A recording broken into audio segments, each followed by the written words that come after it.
말이 이 민주라는 말과 자유라는 말이지 않을까 생각해 봅니다. 특별히 모든 억압으로부터 자유함을 얻으려는 수많은 시민혁명과 싸움과 애씀들이 우리 역사에 많이 있었던 것을 보게 됩니다. 특히 현대사의 왕으로부터 자유, 귀족으로부터 자유, 또 독재의 권력자로부터 자유, 이런 민주를 얻으려는 사람들, 이런 사람들이 근대 시민혁명의 주류를 이루고 있지 않나 생각해 보게 됩니다. 이 자유라는 그 사전적인 의미를 보게 되면은 남에게 구속을 받거나 무엇에 얽매이지 않고 자기의 뜻에 따라 행하는 것, 행동하는 것, 이걸 자유라고 말을 합니다. 이 법률의 범위 안에서 자기 마음대로 할 수 있는 행위 또는 소극적인 의미에서는 외부의 모든 구속으로부터 벗어나는 것들을 말하고, 적극적인 의미로 말하면 자기 본성을 쫓아서 목표를 실현할 수 있는 그 가능성, 이걸 자유다, 그렇게 말을 합니다. 그런데 우리 기독교적인 그런 관점에서 보면 자유라는 그 말이 세상과는 많이 다르다는 것을 우리가 깨닫게 됩니다. 세상적인 관점에서 보게 되면 자유라는 것은 다른 사람들에게 얽매이지 아니하고 자기 뜻에 따라 마음대로 행동하는 것, 이게 자유라는 말을 하고 있지만, 기독교에서 말하는 자유라는 것은 그 행동의 결과에 대해서 또 많은 관심을 가지게 됩니다. 그 결과가 참 평안을 가져오고 생명을 가져오는 것, 이것은 자유라고 말할 수 있지만, 그 행동의 결과가, 자유롭게 했던 행동의 결과가 고통을 가져오게 되고 파멸을 가져오게 되고 죽음을 가져오게 된다면 그것은 자유라고 말할 수가 없고 그것은 방종이다, 그렇게 말할 수가 있을 것입니다. 그래서 이 불완전한 인간 사회에서 많은 사람들이 자유를 원하고 있지만 결국은 그 결과로 수많은 아픔과 고통과 결국은 죽음에 이르게 되는 많은 사람들의 그런 모습도 우리가 보게 됩니다. 이 성경 안에서도 보면 이 자유를 찾아 나서는 많은 사람들의 모습들이 등장을 하고 있는데, 그중에 대표적인 사람은 아마 누가복음의 탕자의 비유에 나오는 작은 아들이지 않을까 생각해 봅니다. 작은 아들은 아버지가 엄한 그런 모습과 또 이기적인 형과 함께 살아가는 시간을 싫어하고 자기 마음대로 뭔가를 하고 싶은 그런 생각이 들게 됩니다. 그래서 살아계신 아버지에게 자기 유산의 몫을 자기 미리 나눠달라, 그렇게 요구를 하게 되죠. 또 어떤 이유인지 모르지만 그 아버지는 작은 아들의 유산의 몫을 그에게 주게 됩니다. 그런데 작은 아들은 그것을 가지고 다 정리해서 재물을 가지고 이제는 먼 곳에 떠나게 됩니다. 아버지로부터 자유하고 형으로부터 자유하고 내 마음대로 자유할 수 있다. 그런데 이 작은 아들의 자유의 결과에 대해서 성경에서 두 절로 이렇게 요약을 하고 있습니다. 노아복음 15장 13절 14절에는 이렇게 기록이 되어 있죠. 같이 한번 읽어볼까요? 그 후 며칠이 안 되어 둘째 아들이 재물을 다 모아 가지고 먼 나라에 가 거기서 허랑방탕하여 그 재산을 낭비하였더니 다 없앤 후 그 날에 크게 흉년이 들어 그가 비로소 궁핍한지라. 자기 아들이 이제 자기 마음대로 자기 것이 되니까 재산 다 처분해가지고 아버지도 보이지 않는 거, 형도 보이지 않는 그곳에 가서 먼 나라에 가서 사는 것을 아마 자유라고 생각했을 것입니다. 그리고 거기서 마음대로 허랑방탕하게 생활하는 것, 이것이 자유라고 생각하였을 것입니다.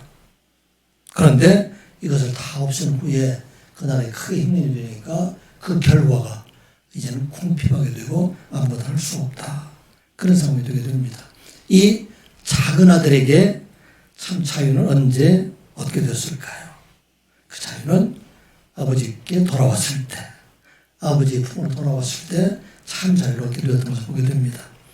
굶주린 배를 채우기 위해서 돼지가 먹는 주엄 열매로 배를 채우다가 언뜻 고향에 있는 아버지 집을 생각하게 됩니다. 그곳에서는 종이라도 자기가 마음껏 먹을 수 있는 아버지를 생각하고 아버지의 집으로 돌아가는 것을 이렇게 생각합니다. 그래서 이제 아버지 집에 돌아가서 회개하고 그 앞에 무릎을 꿇었을 때 참 좌염이 그에게 있었던 것을 보게 됩니다.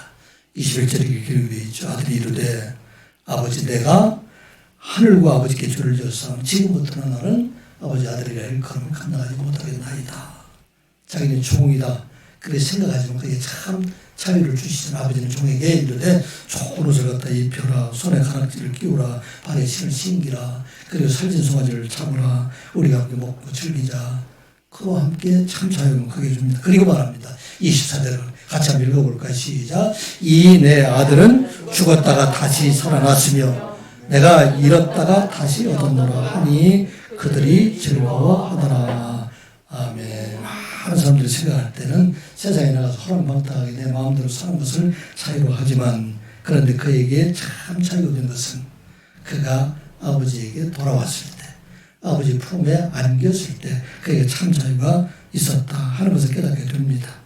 사도 바울은 갈라디아 교회에게 이제 바른 복음을 설명하면서 마지막으로 유대인들이 말하는 그들의 할례와 율법으로는 사람들에게 참 자유함, 구원과 생명을 줄 수 없고 오직 예수 그리스도 안에 있는 은혜로만 우리가 참 자유함을 얻을 수 있다 말씀하신 것이 바로 오늘 본문에 이어진 말씀입니다.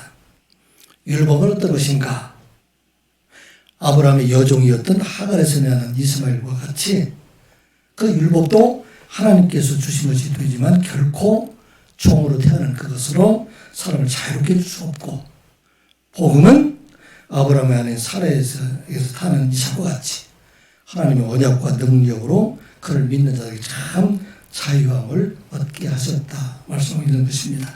그 자유라는 얘기를 다른 말로 말하면 마음대로 한다는 그런 의미가 아니라 그 행동의 결과가 생명을 주고 구원을 주고 하나님의 나라를 유업받게 되는 것, 이게 바로 자유합니다 하면서 말씀하고 있는 것입니다. 세상 것을 다 얻었다 할지라도 그 생명을 거두어야 되면 참 자유함이 없는 것처럼 세상의 모든 걸 다 잃었다 할지라도 생명을 얻는 사람들, 구원을 얻는 사람들, 그 사람들에게 참 자유함이 그 안에 있다 하는 것을 말씀하고 있는 것입니다.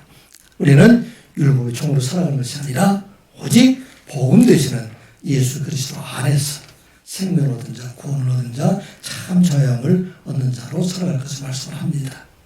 이 시간 예배하는 우리 모두가 이미 예수 그리스도를 믿음으로 말미암아 생명을 얻은 자, 구원을 얻은 자, 하나님 나라를 유업을 받은 자가 되었음을 우리가 기억하고 이제 그리스도 안에서 참 자유함으로 살아가는 저와 여러분들 되시기 바랍니다. 그럼 우리가 참 자유함으로 살아가는 것은 어떻게 살아가야 우리가 참 자유함으로 살아가는 것일까 생각해 보게 됩니다. 우리는 날마다 그리스도 안에서 우리의 죄의 짐과 세상의 모든 짐으로부터 자유함을 얻는 자가 되라 하는 말씀입니다. 다시 말해서 나에게는 모든 죄의 짐도 하나님 앞에 맡기고 나에 있는 모든 세상의 근심 걱정들도 다 하나님 앞에 맡기고 두려움도 맡기고 오직 우리는 자유함을 얻는 자로 살아가라. 1절 말씀 같이 한번 보겠습니다. 시작. 그리스도께서 우리를 자유롭게 하려고 자유를 주셨으니 그러므로 굳건하게 서서 다시는 종의 멍에를 매지 말라. 아멘.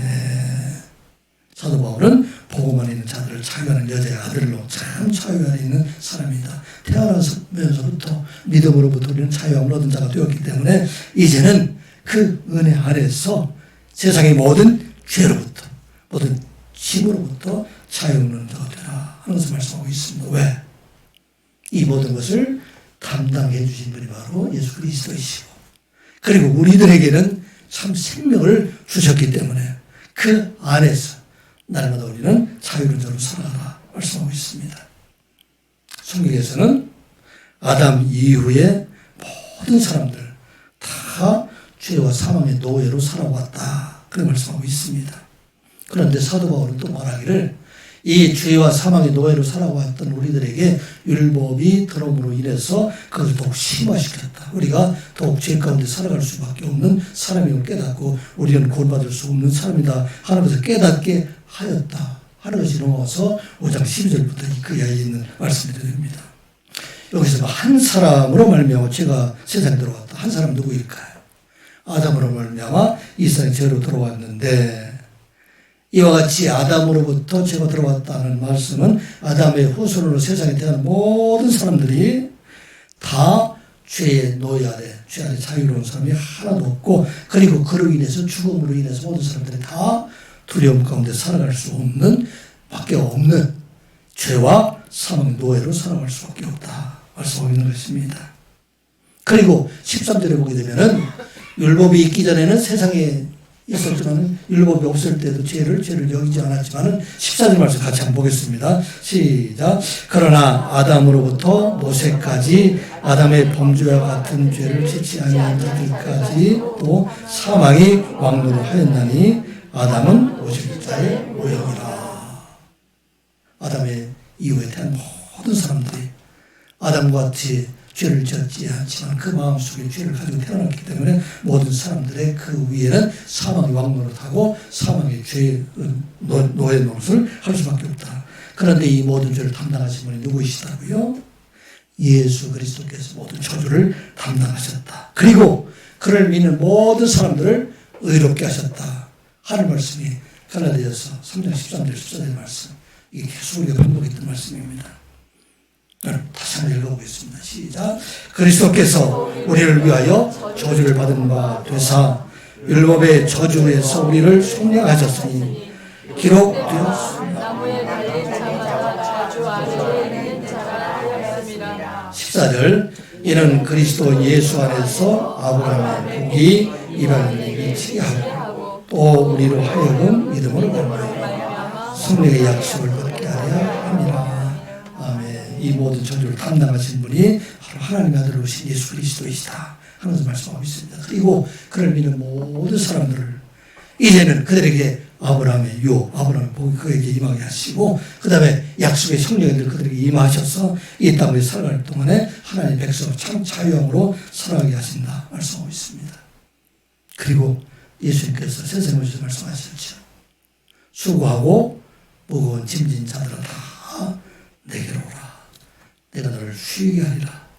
나는 마음이 온유하고 겸손하니 나의 멍을 메고 내게 배우라. 그래 너의 마음이 쉼을 얻으리라. 이는 내 멍에는 쉽고 내 짐은 가벼우니라.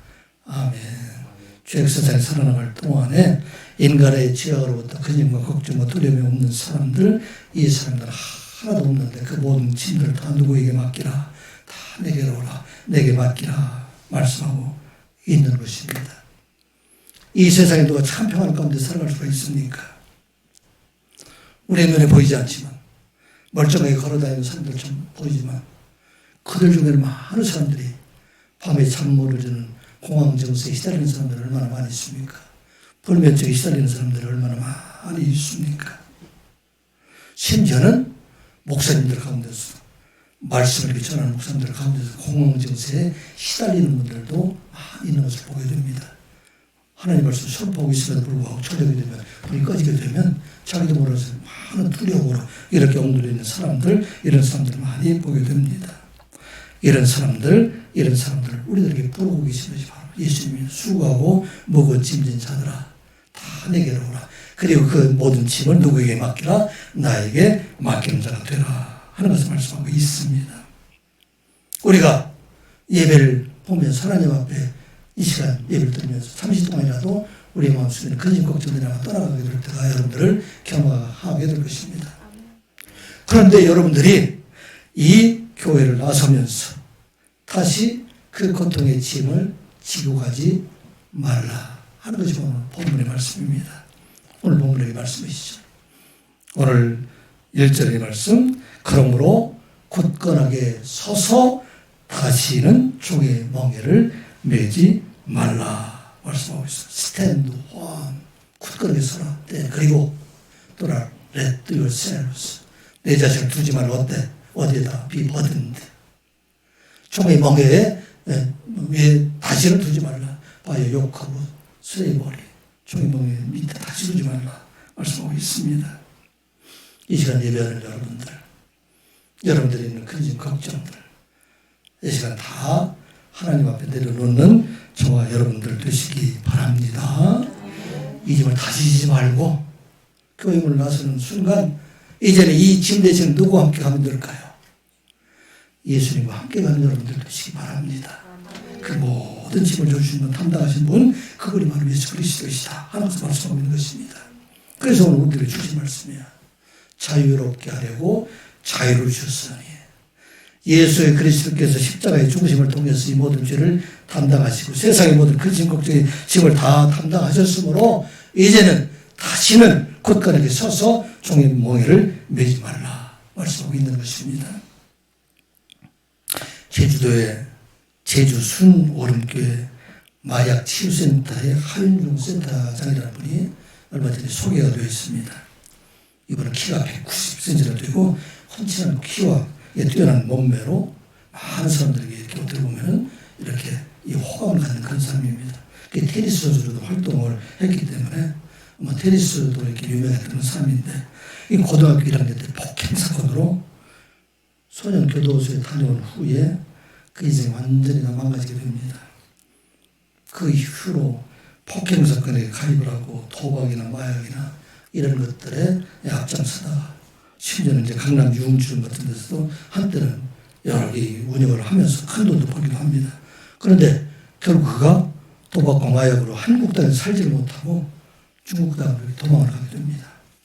그런데 그곳에서도 자기가 할 수 있는 것이 바로 그런 일들이니까 마약이라든지 도박이라든지 유흥시점이라든지 그래 이런 삶을 살아가다 그곳에서도 이제는 쫓기는 삶을 살아가게 됩니다. 그런데 그때 그곳에서 한국 사람도 아닌 중국 사람 한족인 지금의 아내를 만나게 됩니다. 그리고 그 헌신적인 노력으로 그가 이제 마약을 끊게 됩니다. 그래서 마약을 끊고서 그가 이제는 그것에 계속 도피생활을 하다가 잡혀도 한국에서 잡혀야 되겠다 그런 마음으로 이제 제주도 쪽으로 이렇게 나오게 됩니다. 그런데 그곳에 마침 자기들 가족처럼 대하는 교회를 만나게 되고 목사님을 만나서 서로 신앙생활을 이렇게 하게 됩니다. 그래서 그가 이제 젊은 시절에 가장 힘들었던 그런 삶을 이렇게 돌아보면서 열심히 살아가려고 애를 쓰고 있지만, 그런데 이 마약이 그를 계속 괴롭히는 거예요. 마약을 끊었는데 이 금단 증상이 나타나게 되면은 겉으로는 신앙생활도 잘하는 것처럼 보이고 교회 봉사도 잘하고 테니스 강사로 이렇게 청년들 잘 지도하고 있는데 금단 현상이 나타나게 되면 짐승처럼 변해버렸다고 해요. 가족이 폭력을 행하고 폭언을 하고 그 다음에 열이 막 39도 40도 이렇게 올라가게 되고 더 이상 자기의 이성으로는 감당하지 못하는, 예수 믿으면서도 그렇게 생활했다고 합니다. 그런데 그러던 어느 날 금단질이 나타나서 어쩔 수 없는 그런 상황 때 그때 탄식하며 하나님 앞에 기도했다고 합니다. 그동안 지금까지 이게 내 힘으로 이겨버리고 했었는데 그때는 하나님 앞에 기도를 했대요. 하나님, 이 금단 증상을 고쳐주시옵소서. 나는 할 수 없습니다. 간절마음으로 하나님 앞에 기도하게 될 때 그때 놀라운 그런 기적이 나타나게 되었다고 합니다. 그때부터 금단 증상이 없어지고 마약을 보고 또 마약을 행하는 사람들을 눈으로 보아도 그 사람 전혀 이제는 변동되지 않고 아주 이제는 오히려 사람을 변해되어서 이제는 이 일로 고통당하고 있는 다른 사람들, 자기처럼 힘들고 있는 사람들, 이 사람들을 위해서 내가 이 일들을 이루어야 되겠다. 그래, 제주도 한때는 자기가 펜션 사업을 통해서 큰 돈을 벌기도 했는데 그걸 바꾸어서 지금은 수익이 없는 마약 치유센터를 운영을 한다 말하고 있습니다. 그분이 어떻게 참 자유함을 얻었을까요? 그가 만난 하나님, 교회에서는 하나님이 아니라 그 하나님이 생활 가운데 있을 때, 내가 힘들고 어려웠을 때 그 삶의 현장에서 하나님 앞에 부르짖을 때, 기도할 때, 마약 금단 증상을 해서 더 이상 내가 할 수 없는 그때도 하나님 앞에 하나님 이것을 고쳐주시옵소서 그렇게 기도할 때, 그때 하나님께서 들으시는 하나님, 그 하나님이 그에게 참 자유함을 주었다 하는 것을 말씀하고 있는 것입니다. 우리 하나님은 교회 하나님은 머물르는 하나님이 아니라 여러분들의 삶의 현장에 함께 계신 하나님, 그곳에서도 여러분들의 짐들, 이 짐들을 다 하나님 앞에 맡기는 여러분들 되시기 바랍니다. 여러분 밤에 잠 못 이루고 있지요? 그때 하나님 이름을 부르는 여러분들 되시기 바랍니다. 내 짐을 주께서 지어주시옵소서, 담당해 주시옵소서, 그리고 나에게 단잠을 허락하여 주시옵소서. 그때 참 자유함이 여러분에게 있다는 소리가 기억하고 날마다 그리스도 안에 살아가는 여러분의 삶 속에 그리스도 함께 살아가는 여러분들 되시기를 주님의 이름으로 축복합니다. 우리가 참 자유를 얻기 위해서 어떻게 해야 되느냐? 그리스도 안에서 완벽주의 신앙에서 자유함을 얻는 자가 되어야 된다 하는 말씀하고 있습니다. 하나님의 백성이라 할지라도 우리는 온전하게 살아갈 수 없다 하는 것을 우리가 잊지 말아야 됩니다. 우리의 모든 죄는 다 사함을 받았음에도 불구하고 우리는 죄악 세상에 살아가면서 여전히 죄 가운데 살아갈 수밖에 없는 부족한 사람이라 하는 것을 인정하고 살아가게 될 때 그때 참 자유함이 우리에게 있다 하는 것을 말씀을 합니다. 2절 3절 말씀 같이 보겠습니다. 보라 나 바울은 너희에게 말하노니 너희가 만일 할례를 받으면 그리스도께서 너희에게 아무 유익이 없으리라. 내가 할례를 받는 각 사람에게 다시 증언하노니 그는 율법 전체를 행할 의무를 가진 자라. 아멘. 사도 바울은 갈라디아 교회에서 특별히 거짓 교사들이 구원의 조건으로 말하고 있는 것이 바로 할례를 받는 것이다. 그 할례를 받는 사람들에게 지금 말하고 있는 것입니다. 너희들 할례를 받게 되면 그리스도께서 너희에게 아무 유익이 없다 생각하고 말씀하고 있는 것이 바로 오늘 본문의 말씀입니다. 유대인들이 자기들의 정체성, 자기들이 하나님의 선민이라고 말할 때 그들이 내게 내세우는 세 가지 조건을 얘기하고 있는데, 첫째는 유대인들은 할례를 받아야 된다. 그래야 그 사람들은 하나님의 백성이라서 얘기하고 또 정결법을 지켜야 된다.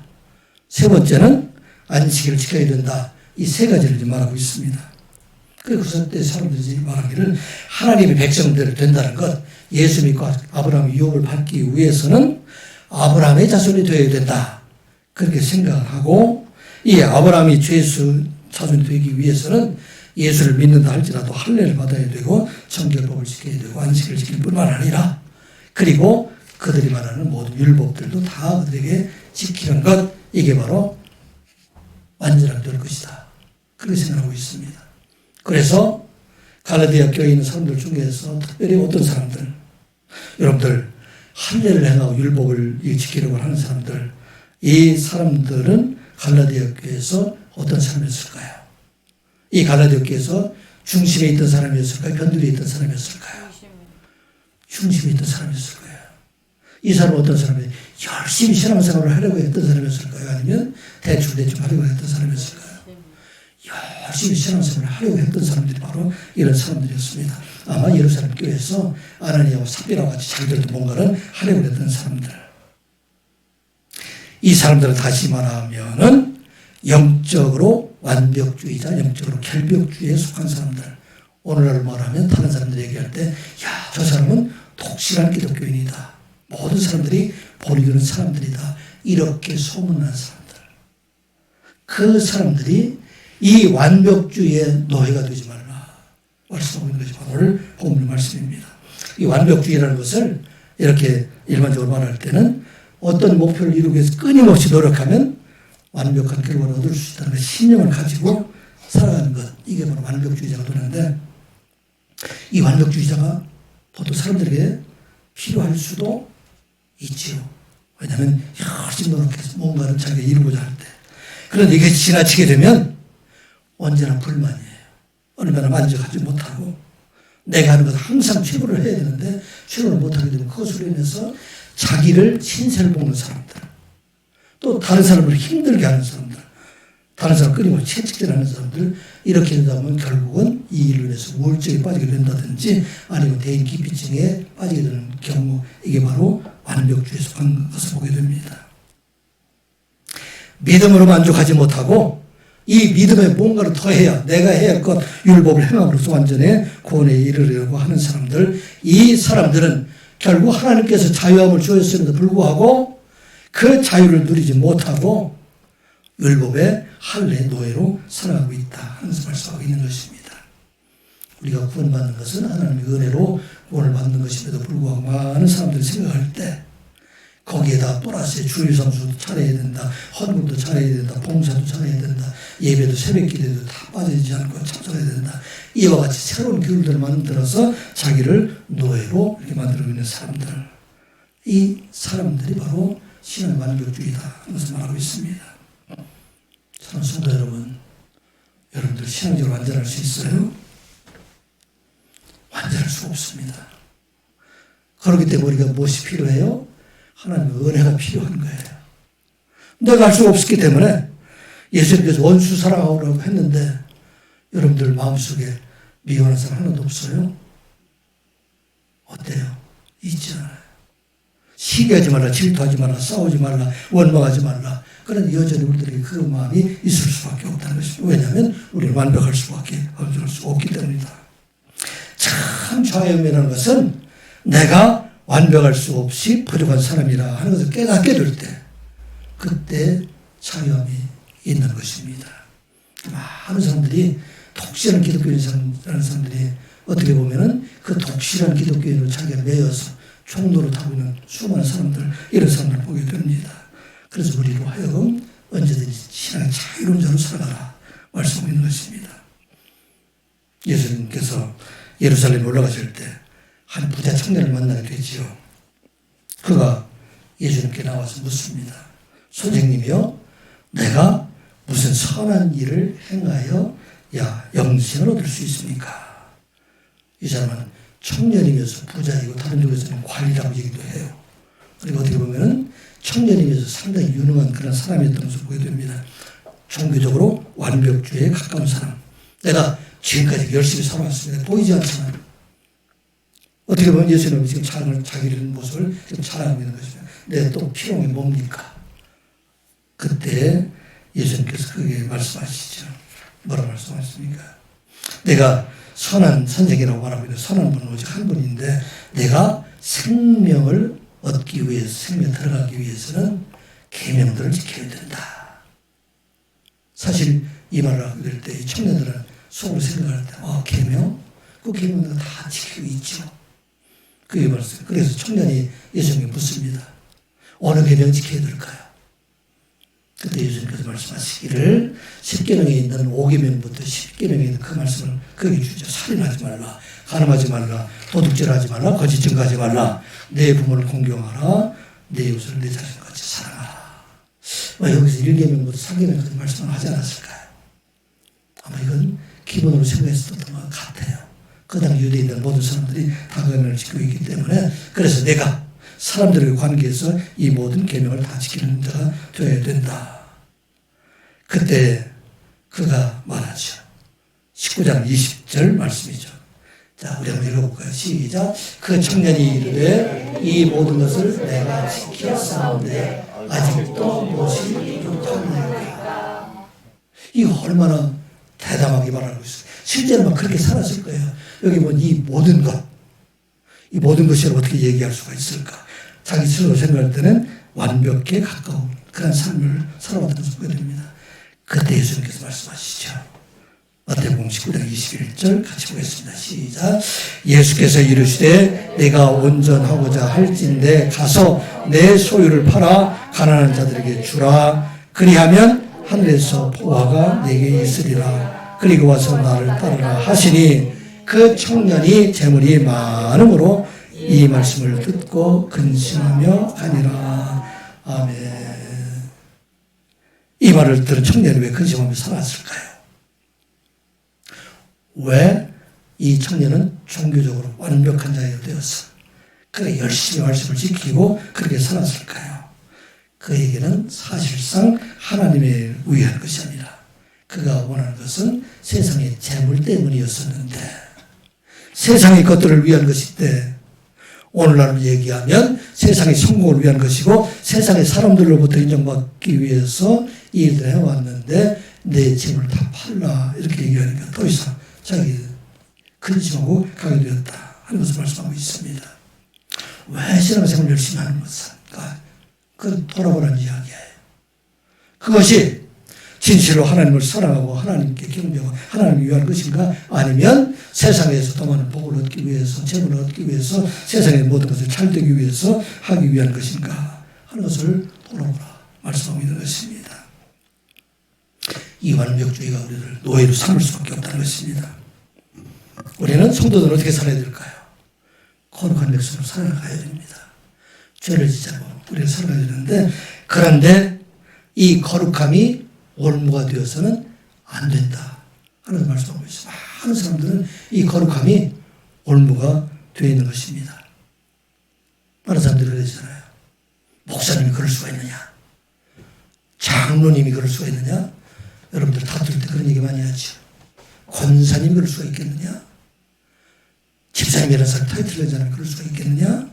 심지어는 목사의 아들이 그럴 수가 있겠느냐? 장로의 아들이 그럴 수 있겠느냐? 그렇게 이야기하는 부분도 많이 있잖아요. 우리 교회에서도 그런 얘기를 많이 하고 있잖아요. 목사도 그럴 수도 있어요. 장로도 잘못할 수도 있어요. 목사의 아들도 잘못할 수도 있어요. 목사의 자녀도 잘못할 수도 있어요. 그러기 때문에 은혜가 필요한 거예요. 내 마음대로 안 되니까. 내 힘대로 안 되니까. 그래서 은혜가 필요하고, 그래서 구원이 이렇게 될 때는 오직 은혜로만 우리가 구원을 받을 수가 있다 하는 말하고 있어요. 그런데 많은 사람들이 그 거룩함 때문에, 그 타이틀 때문에 노예로 살아가고 있어요. 내가 목사이기 때문에, 내가 장로이기 때문에 그 타이틀의 노예로 살아가고 있는데, 물론 우리가 겸손하게 살아가는 것도 중요하지만, 그런데 목사인 나도 잘못할 수 있고 장로님 나도 잘못할 수 있기 때문에 그래서 하나님의 은혜가 필요하다. 그 말씀 결론적인 4절의 말씀이죠. 같이 보겠습니다. 시작. 율법 안에서 의롭다 함을 얻으려 하는 너희는 그리스도에게서 끊어지고 은혜에서 떨어진 자가. 아멘. 율법에서 의롭다 함을 얻으려는 사람 어떤 사람이에요? 이 사람 바로 율법적 완벽주의자들이에요. 신앙적인 완벽주의자들인데 거기를 그렇게 생활하다 보면 너희들이 예수를 믿고 있는다고 하면서도 그리스도에서 떨어지는 자가 될 수가 있다 하는 것입니다. 사랑하는 성도 여러분, 여러분들 잘못될 수도 있어요. 잘못할 수도 있어요. 나도 잘못할 수 있고, 우리 가정도 잘못될 수도 있고, 우리 교회도 잘못될 수도 있어요. 그렇기 때문에 이 모든 것을 다 하나님 앞에 내어놓고 하나님의 은혜를 구하며 그 안에서 참 자유함을 얻는 저와 여러분들 되시기를 주님의 이름으로 축복합니다. 또 우리가 어디에서 자유를 얻어야 되는가? 우리는 세상의 집착으로부터 자유함을 얻는 자가 되라 말씀하고 있습니다. 여러분들이 진실로 사랑하는 것이 무엇인가?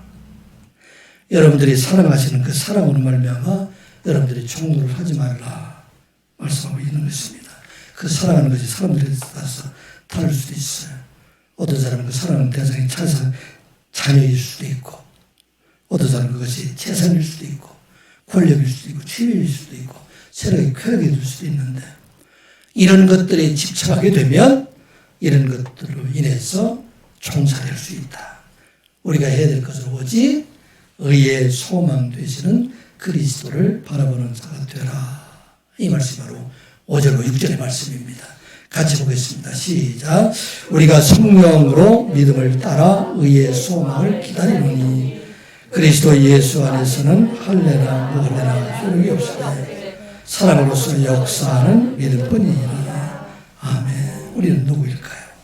사도 바울같이 갈라디아 교회에서 바른 몸을 지키는 그런 사람들, 많은 사람들이 거짓 교사들이 미혹되어서 할례를 행하고 달과 날과 절기와 해를 지키고 스스로 완벽하다고 생각하는 그런 사람들에게 비해서 우리는 지금 무엇을 기다리고 있는가?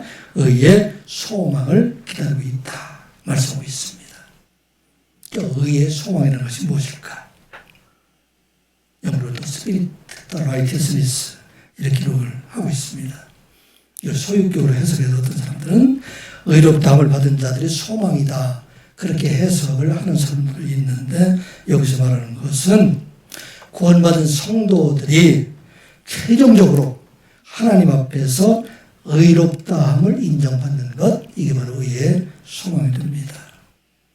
많은 사람들이 예수 믿고 구원받았다고 생각하는 것처럼 보이는데, 그리고 겉으로 나타나는데 정작 하나님 앞에 나아갔을 때에 그때 내가 너를 모른다 한다면 그 많은 노력들이 그에게 아무런 의미가 없게 된다는 것이 됩니다. 그런데 이 땅을 살아갈 때 마지막에 우리는 하나님 앞에 나가서 내가 참 의롭다 함을 받는 자가 되라 말씀하고 있습니다.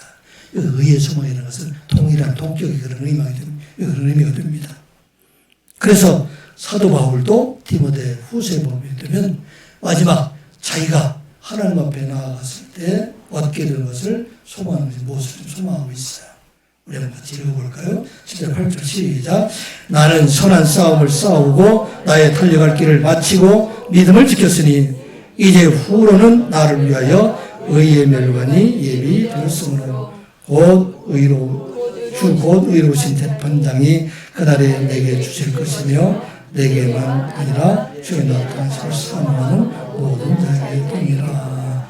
아멘. 사도 바울이 지금 소망하는 것은 무엇일까요? 의의 멸관, 의롭단다. 그 의의 멸관을 우리에게 주시고, 의롭다 하실 분은 누구예요? 그 뒤에 보면 의로우신 재판장이신 하나님으로부터 의로운 사람이 된다 하는 것을 말씀하고 있는 것입니다.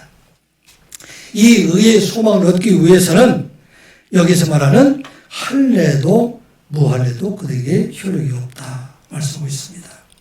갈라디아 교회에 있는 많은 성도들이 자기가 할례를 받아야 완전한 기독교인이 된다 생각해서 할례를 받는 사람들도 있는데, 그것도 의의 소망을 이루기 위해는 아무런 효력이 없고, 또 개중에는 어떤 사람들이 있었느냐면 이 할례가 구원의 필요가 없다는 그런 말을 듣고 할례를 받은 사람들 중에서도 할례를 지우려고 하는 사람들도 있었어요. 그래 여기도 무할례, 할례를 지운다고 해도 이것들은 관계가 없고 오직 무엇만 사랑으로서 역사하는 믿음뿐이다. 우리가 의의 소망을 받을 수 있는 것은 바로 무엇으로? 믿음으로. 이 믿음은 무엇으로 나타나야 된다고요? 무엇으로 나타나야 된다고요? 사랑으로서 나타나는 믿음뿐이다. 그러므로 이 하나님의 나라, 이 하나님의 의를 소망하고 있는 사람들을, 이 사람들에게는 이 세상에 있는 모든 것들, 이것들로의 노예로부터 우리가 해방된다 하는 말씀하고 있는 것이죠. 왜? 그 눈이 누구에게서 고정되어야 되기 때문에, 의의 소망 되시는 예수 그리스도께 고정되어야 되기 때문이다 하는 것을 말하고 있어요. 그런데 우리의 눈이 예수 그리스도께 고정되지 아니하고 세상의 것들에 고정될 때 우리는 그 세상의 것들의 노예가 될 수 있다 하는 것입니다. 그런데 이 세상의 것들은 대부분 어떤 것들이냐? 하나님께서 선물을 주신 것들이에요. 하나님께서 축복을 주셨다는 것들. 이런 것들에 눈이 꽂혀서 하나님을 바라보지 못하고 그것을 노예로 살아가게 한다 하는 것을 말씀하고 있습니다. 그것이 때로는 자녀가 될 수가 있어요. 그것이 때로는 재물이 될 수도 있어요. 그것이 좋은 직장이 될 수도 있고, 세상 사람들이 많은 저 사람 축복받았다고 하는 축복이 될 수도 있다. 그런데 많은 사람들이 하나님의 의의 소망에 눈을 고정하지 못하고 세상의 것들에 눈이 고정되어 있을 때 그런 세상의 것들에 집착하게 되고 그래서 노예가 된다 하는 말씀을 주셨습니다. 창세기 21장에 보면 아브라함과 사라 사이에 마침내 사이에 누가 이삭이 태어나게 됩니다. 아브라함이 100세, 사라가 90세였습니다. 이때 낳은 이삭이 얼마나 기뻤을까 생각해 봅니다. 이미 사라는 경수가 끊어진 그런 상황이었었고, 그럼에도 불구하고 믿음으로 하나님께 주셨으니 얼마나 좋았을까. 그런데 또 이 아브라함이 어떤 일이 일어났어요. 아들이 태어나서 이삭 태어나서 어린 나이에 이를 희롱했던 이스마엘과 그의 사가리 쫓겨나게 됩니다. 이때 아브라함의 심정이 어땠을까 한번 생각해 보게 됩니다. 아브라함은 이스마엘을 사랑했을까요? 사랑하지 않았을까요? 그냥 다시 얘기하면 사라는 이스마엘을 사랑하지 않았을까요? 사랑했을까요?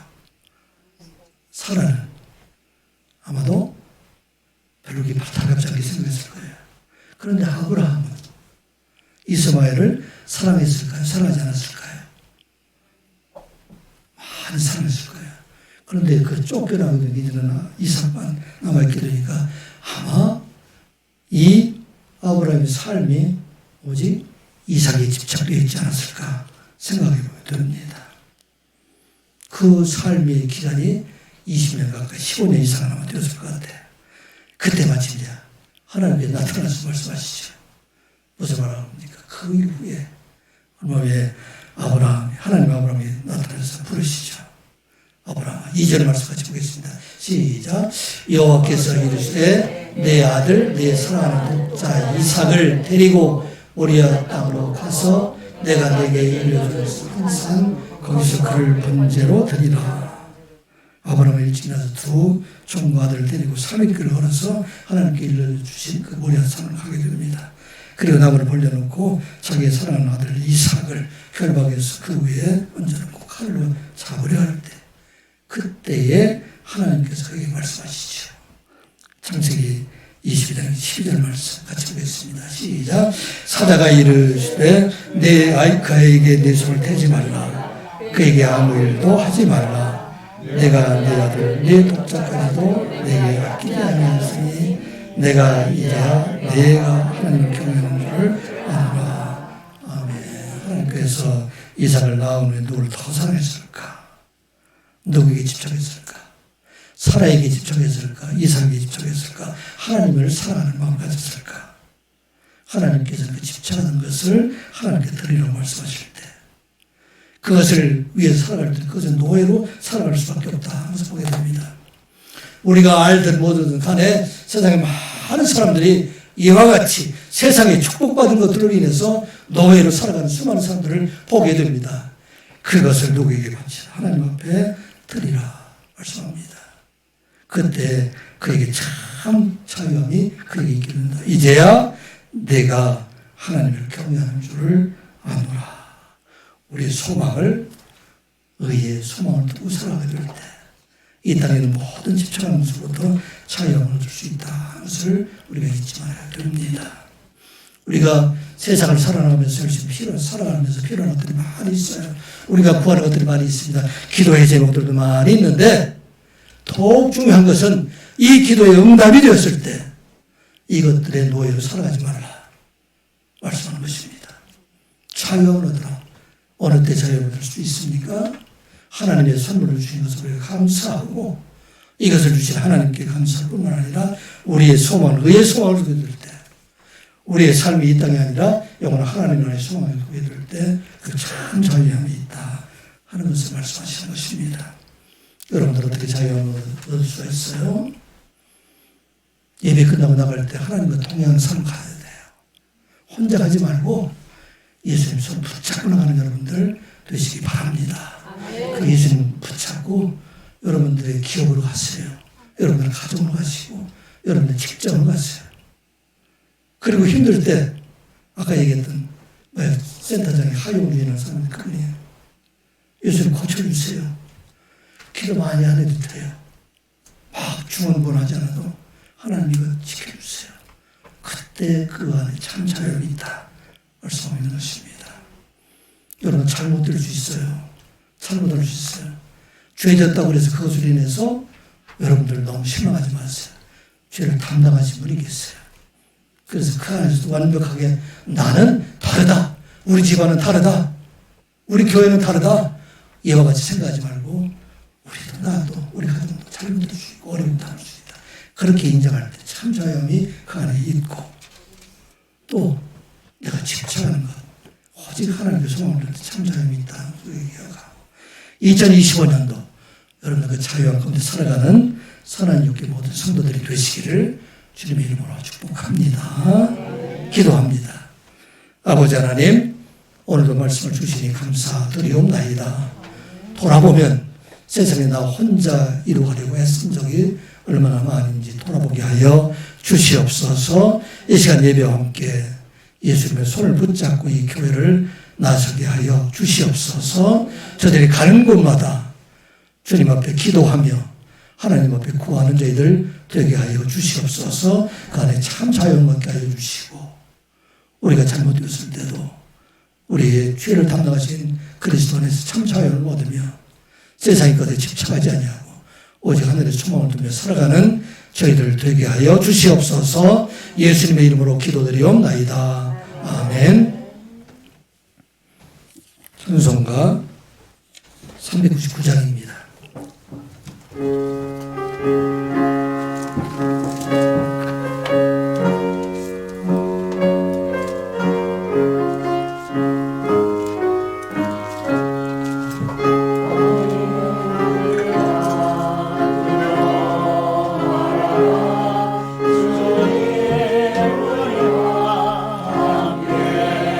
하시나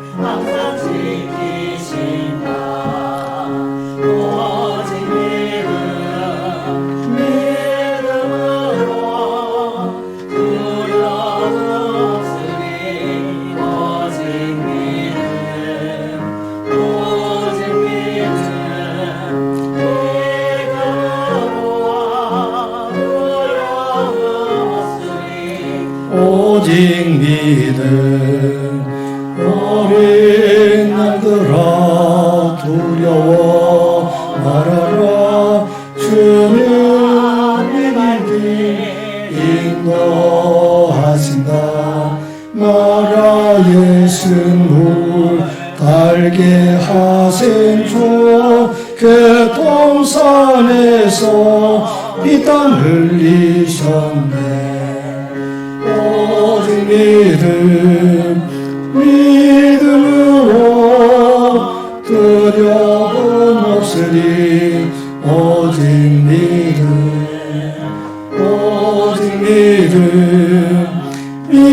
믿음으로 두려움 없으리 오직 믿음 어린 양들아 두려워 말아라 주님 언제나 함께 하신다 고난과 역경 환난 중에도 능력의 주님 너를 지키신다 오직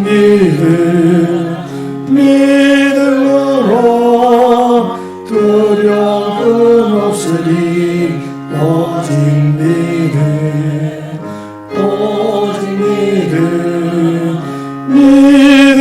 믿음으로 두려움 없으리 오직 믿음. 사랑의 아버지 하나님 이 시간 주신 은혜에 감사해서 주께서 주신 것들 가운데 구별해 주님 앞에 예물로 드립니다.